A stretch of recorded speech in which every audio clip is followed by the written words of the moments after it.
skrip film, marilah kita berkenalan dengan penulis-penulis skrip yang karyanya ini yang telah dihasilkan. Karena skrip yang telah dihasilkan.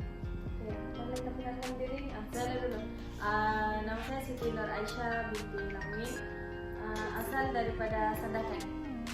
Nama saya Elinor Natasha Jasmine, asal daripada Tawau, Sabah. Nama saya Samara binti Moyot, saya asal dari Bulukan. Saya Nur Syafika binti Arsyad, berasal daripada daerah Tawau.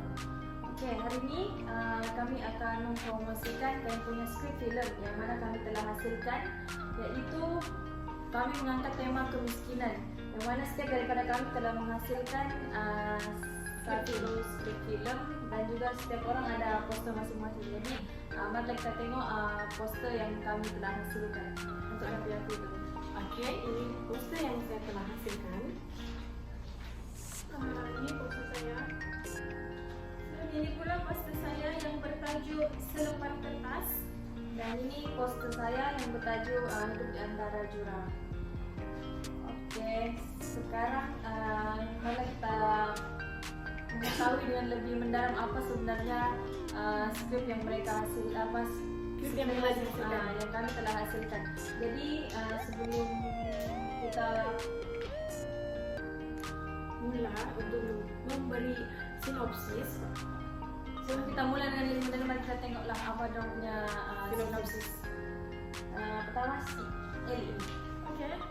Sinopsis saya yaitu sinopsis film yang bertajuk Selembar Kertas. Selembar Kertas mengisahkan perjuangan Aisyah, seorang gadis muda yang berasal dari kampung pedalaman, dalam mengejar pendidikan meskipun menghadapi tantangan hebat daripada ayahnya, yaitu Pak Saleh, seorang nelayan yang memegang prinsip bahwa perempuan tidak perlu belajar tinggi. Dalam kesederhanaan hidup dan kekangan keuangan keluarga, Aisyah berjuang melawan tradisi serta stigma yang menghalangnya daripada mengejar cita-citanya untuk menjadi seorang guru. Walaupun dilarang ke sekolah, Aisyah tetap nekat menghadiri kelas, percaya bahwa pendidikan adalah kunci untuk mengubah nasib keluarganya. Ibunya, yaitu Maja, yang penuh kasih tetapi pasif, hanya mampu menjadi pemerhati, terperangkap antara sokongannya terhadap anaknya dan ketaatan kepada suaminya. Jadi kiranya si mamanya ini Maja, dia sokong apa yang anaknya buat, tapi dia tidak mau kelihatan sebab dia taat sama suaminya gitu. Lepas itu dalam cerita tuh si Aisyah masuk dapat university, tetapi ayahnya macam yang melawan. Namun si Aisyah masuk university, si Aisyah mau juga.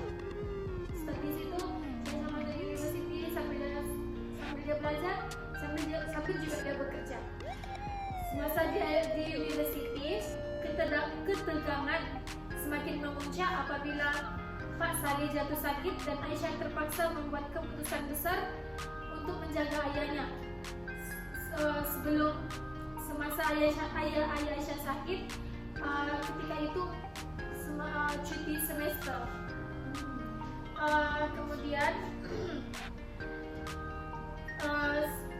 tidak lama, beberapa bulan Aisyah pun graduasi. Film ini mencapai kemuncak apabila Aisyah berjaya membuktikan bahwa pendidikan bukan hanya untuk lelaki, tetapi juga menjadi jambatan kepada kehidupan yang lebih baik dengan pengorbanan dan tekad yang tidak tergoyahkan. Aisyah berjaya menjadi seorang guru dan kembali ke kampung untuk mengubah pandangan masyarakat termasuk ayahnya.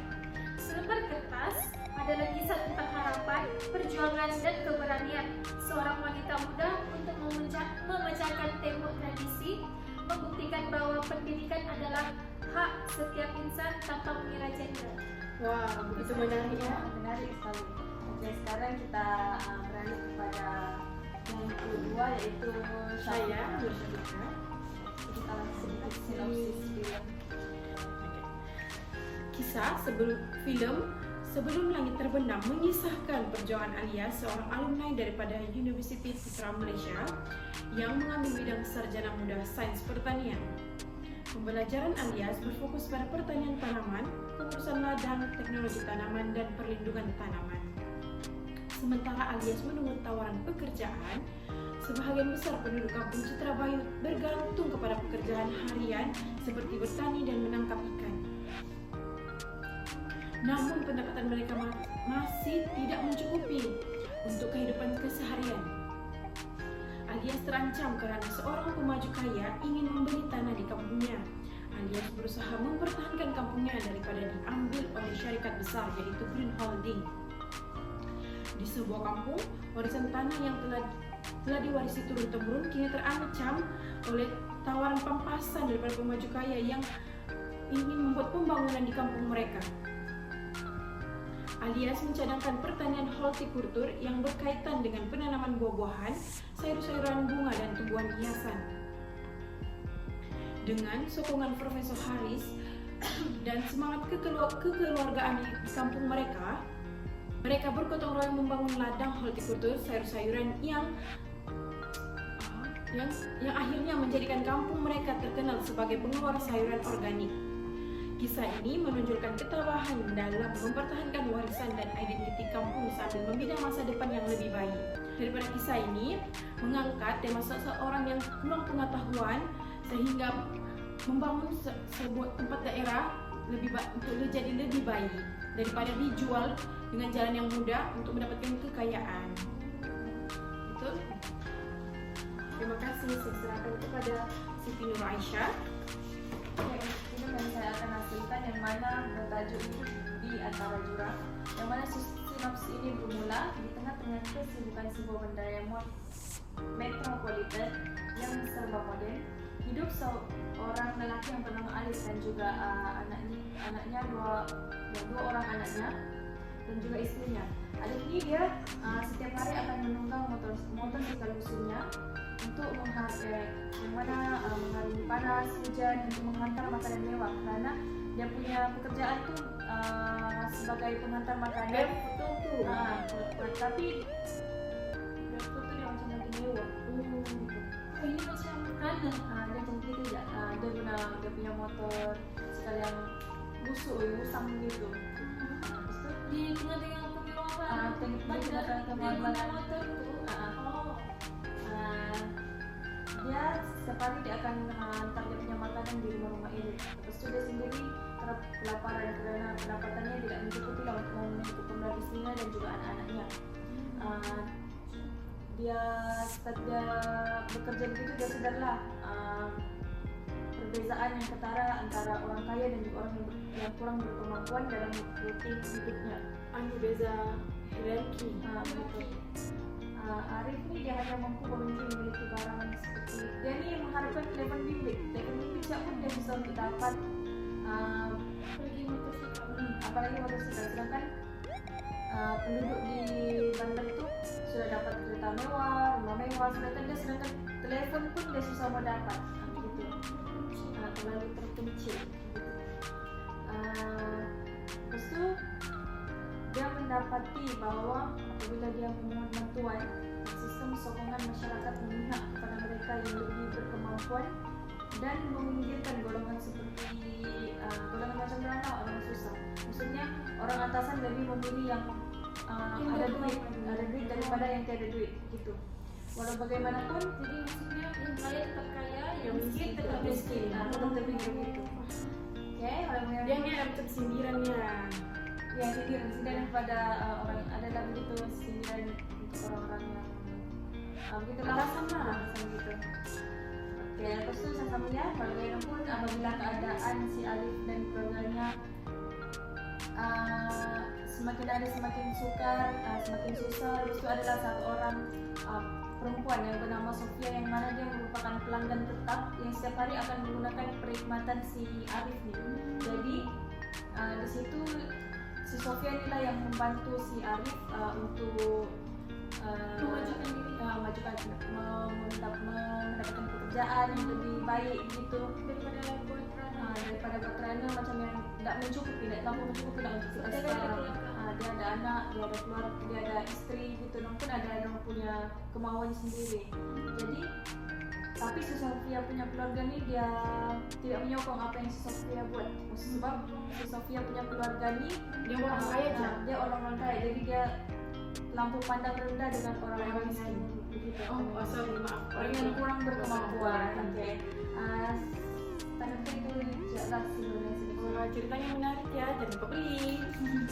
Hasilnya kita beralih kepada Sabaria. Si Sabaria yang Iya, sebab tajuk dia boleh minta. Ya, kami pertanyaannya Apa yang diminta? Apa yang diminta? Oke, sabar ya, silakan. Tajuk film pendek saya yaitu Boleh Minta, yang mengisahkan tentang seorang remaja perempuan yang bernama Hana, yang juga merupakan seorang pelajar Universiti Malaysia Sabah yang sedang bekerja di sebuah kedai di Pekanbaruan sementara menunggu semester baru akan datang. Sepanjang 2 bulan lebih bekerja di gerai tersebut, Hana sering melihat seorang lelaki yang sering berdiri di depan gerai sambil melihat orang-orang lalu lalang sambil beli makanan. Seiring waktu berjalan, Hana yang merasa kasihan dengan lelaki tersebut karena sering dihindari oleh orang ramai akibat bau badannya yang melampau. Hal ini karena lelaki tersebut dikatakan seorang lelaki yang gila dan tidak mandi selama beberapa hari yang mengakibatkan bau anjing pada badannya. Walaupun Hana juga menyetujui mengenai bau anjing pada badannya, namun Hana tetap merasa kasihan terhadap lelaki tersebut. Pada suatu hari, ketika Hana telah diberikan cuti untuk merehatkan tubuh badannya, dia telah pergi berjalan-jalan di kawasan pekan untuk membeli barang-barang untuk dibawa balik nanti. Hana juga tidak lupa untuk membelikan makanan serta minuman untuk diberikan kepada lelaki tersebut. Sampailah pada suatu hari, ketika Hana ingin memberikan makanan dan minuman kepada lelaki itu tidak pernah muncul lagi. Namun alangkah terkejutnya Hana apabila mengetahui bahwa lelaki tersebut adalah ayah kandungnya yang selama ini dia cari. Boleh tak salah tak? Kalau punya kisah ni dia betul-betul Ternyata ada terjadi berulang atau tidak? Betul-betul. Jadi kalau inspirasi yang situ. Bebas, sangat bebas. Saya rasa dia punya laku. Masih ada ini? Masih pakai sampai sekarang. Sebelum kita beli sebuah orang kita mesti tahu Apa kelebihannya? Ada kelebihan. Macam mana kayak boleh yakin kayak mau beli itu skrip begitu. Jadi boleh kamu beritahu masing-masing lah kita beritahu apa kamu punya keistimewaan atau kelebihan yang meyakinkan dan membolehkan orang untuk beli kamu punya skrip film begitu. Boleh mulakan ini. Oke, keistimewaan skrip saya yaitu skrip yang visual dan sinematik, di mana adegan-adegan dalam skrip ini ditulis dengan gaya visual yang kuat, yaitu macam pemandangan kampung, suasana kelas, persekitaran POV-nya ini cantik lah gitu. Iya, kira begitulah. Terus tuh ada momen-momen emosional Aisyah tuh, yang Aisyah dalam keluarganya tuh yang Aisyah mana nih? Aisyah dulu kita bukan Aisyah dalam watak Aisyah di dalam skrip saya yang emosi yang sedih, yang tabah, yang memberikan peluang untuk menghasilkan film yang penuh dengan visual dan menarik dan bermakna. Wah. Seterusnya tema yang universal dan menyentuh hati, kemiskinan kan, temanya kemiskinan, di mana skrip ini membawa perjuangan gender, di mana bapaknya Pak Saleh tidak membenarkan dia bersekolah sebab mengikut tradisi, dan dorang ini tidak berkemampuan untuk Kenapa menangkap. nih kan cerita dia macam lelaki patriarki? Iya, patriarki gitu. Lepas itu banyak konflik yang terjadi di mana bapaknya jadi sakit, gitu. Jadi sakit, lepas itu Syaisyah macam yang waktu besar sama ada dia mau sambung ataupun dia jaga bapaknya. Tapi bapaknya sakit tuh, mula bapaknya sedar yang bahwa pendidikan ini mampu mengubah seseorang. Dari situ bapaknya Sedar lah. sedar dan menyuruh Aisyah untuk belajar. Lepas itu kisah ini menonjolkan nilai pendidikan sebagai cara untuk melawan kemiskinan dan mengubah kehidupan. Wah, menarik ya, kamu jangan lupa beli. Jadi kalau kamu beli, kamu boleh mana jadikan film yang sebenarnya menarik lah, yang banyak POV, yang menunjukkan kemiskinan dan memberi pengajaran lah para penonton. Pelajaran nak. Kalau kamu mau lagi tahu apa keistimewaan yang ada dalam film itu, kamu belilah. Ya, betul. Dan khususnya keistimewaan yang ada pada film Mustika. Gimana kamu punya keistimewaan yang boleh pengen beli kamu punya film? Kamu nak beli pun saya paksa kamu beli. Ya kan? Ada keistimewaannya. Oke, keistimewaan yang ada dalam skrip saya yaitu cerita yang lebih dekat dengan isu semasa. Kini kita tahu lah, ibu bapak orang kampung-kampung kan kurang pendidikan lah, kurang ilmu tentang pertanian. Walaupun orang bertani lancar, tapi pengetahuan orang tidak sama dengan yang sudah belajar, yang diajar oleh profesor lagi. Macam dia ada pembaruan lah sedikit dan lebih inovasi, betul. Dan cepat untuk maju. Jadi dalam skrip film saya ini saya macam tonjolkan lah seorang Alias, seorang yang berpendidikan dalam bidang pertanian dan dibantu oleh Profesor Haris, yaitu yang membedakan lah bagaimana pertanian di kampung dapat dimajukan gitu. Inspirasi kepada penonton dan memberi harapan kerana semangat bangkit dari kemiskinan. Daripada skrip ini, yang dahulunya Alias dan penduduk kampungnya adalah orang miskin dan orang miskin pengetahuan lah, dan memang tempatnya memang miskin lah sebab dia jauh daripada bandar. Kampung pedalaman. Ya, kawasan pedalaman ada begitu. Nah, di kawasan pedalaman, tapi dengan si Alias ini telah menyambung pelajaran dalam bidang pertanian. Dia mampu mengubah nasib di kampungnya itu menjadikan satu tempat yang orang tempat ekspor lah, macam ekspor tanaman sayuran begitu, sehingga kan dia berjaya mengubah nasib dan ekonomi di kampungnya begitu. Itu jalan cerita dia, tapi kamu jangan lupa beli ya. Berikut merupakan keistimewaan dari skrip film saya, yaitu Sebelum Langit Terbenam. Seterusnya dipersilakan Aisyah untuk membincangkan apakah keistimewaan film di antara Jurang, hidup di antara jurang. Yang mana kalau hidup di antara jurang ini dia ada baiklah keistimewaan, tapi saya sentuh juga lah. Kalau kamu mau belilah, jangan lupa beli. Oke, yang pertama yang nampaklah jelas keistimewaan dalam skrip film ini, yang pertama ialah ceritanya bertemakan realiti kehidupan, yang mana skrip ini telah mengetengahkan isu kehidupan sebenar, yaitu cabaran golongan orang yang kurang berkemampuan yang hidup di kawasan bandar besar, yang mana perjalanan watak utama ini dia menggambarkan realiti sosial yang dihadapi oleh ramailah individu dan menjadikan cerita ini mudah untuk dipahami berkaitan dengan kehidupan masyarakat yang umum. Seterusnya keistimewaan yang seterusnya ialah penceritaan yang syarat dengan message positif, yang mana skrip ini telah menyampaikan message yang lebih mendalam tentang nilai kemanusiaan, pengorbanan, kepentingan usaha, paling penting bersyukurlah gitu, kejayaan. Ini bukan saja menjadi pengajaran, tetapi juga sebagai satu alat untuk mendidik penonton ataupun pembaca. Seterusnya menjadi elemen inspirasi yang kuat, yang mana watak utama yaitu Alif, dia digambarkan sebagai seorang yang tidak mudah berputus asa walaupun dia menghadapi berbagai cabaran. Satu cabaran hidup yang datang dalamnya, tapi dia tidak lupa untuk bersyukur gitu. Perjuangan yang dia lakukan ini memberikan inspirasi kepada penonton untuk terus berusaha walaupun berbagai cabaran yang menantang kita punya kehidupan itulah. Untuk mengetahui dengan lebih mendalam message dan perbedaan yang ada dalam film, bolehlah beli. Jangan lupa beli ya. Dan seterusnya Apa keistimewaan yang boleh minta? Boleh minta, istimewa film yang kita boleh minta. Oke. Terdapat beberapa keistimewaan atau kelebihan dalam skrip film pendek saya. Yang pertama, saya pilih tajuk ini adalah sebab dia berkisarkan kisah nyata dan benar. Beluran. Oh iya. Coba orang beluran buat saya kan? Jawab. Iya, wis. Yang seterusnya tema yang menyentuh, yaitu banyak orang kalau pilih tajuk yang macam sebelum langit terbenam. Kalau saya pilih tajuk yang boleh minta macam apa yang meminta. Ya, betul.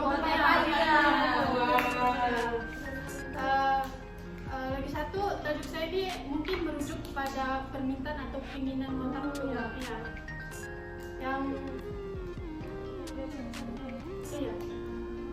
Yang seterusnya adalah saya selipkan kelebihan dalam skrip saya, elemen kejutan atau plot twist. Ya, plot twist itu ya. Iya. Lelaki itu Iya. apa? Setiap skrip yang kami hasilkan ni dia ada macam dia ada keistimewaan dan adalah macam jalan cerita dia tu berbeza-beza tapi dia menarik. Setiap cerita ni ada macam apa ni, konflik. Konflik. Tapi kami tak boleh katakan semua sebab masa mencemburui kami dan jangan lupa beli. Banyak lagi keistimewaan yang boleh kamu dapat daripada skrip ini. Itulah. Boleh memberikan pengajaran. Harapan kami untuk skrip ni, harapan kami agar skrip ini dapat menyerlahkanlah keindahan keunikan cerita tempatan serta membuka peluang kepada lebih ramai karya kreatif untuk mereka tonjolkan bakat mereka, bukan saja menulis tapi juga mempromosikan dalam punya film. Itu saja daripada kami. Sekian, terima kasih. Bye.